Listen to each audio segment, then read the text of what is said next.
of the American citizenry. And that means that you have virtual, it's virtually impossible to bring and win one of these cases. And the media gets away, and they have complete immunity from liability. And that is what I think is going to change in the press. They think with dollar signs.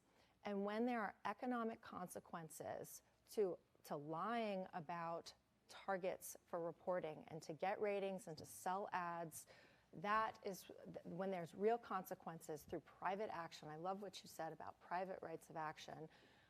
That's when they're going to be accountable to their insurers and when they're going to be accountable to their shareholders. And the money speaks.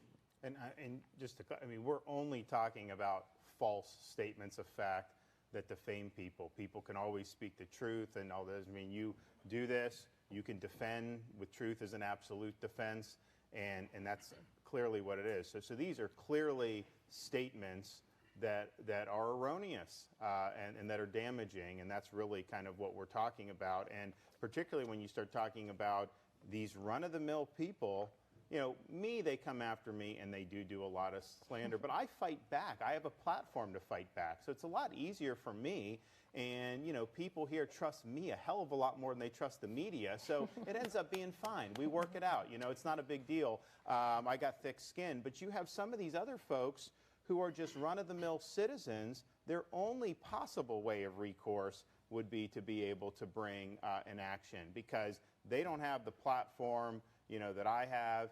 And even if a case gets like attention like Nick's did, you know, he may get on TV and be able to speak for a little bit, but the news cycle changes, and then you don't have that platform always. And so a guy like me who's an elected official, I have an ability to press my case, whereas some of these other citizens just simply do not, absent a legal recourse.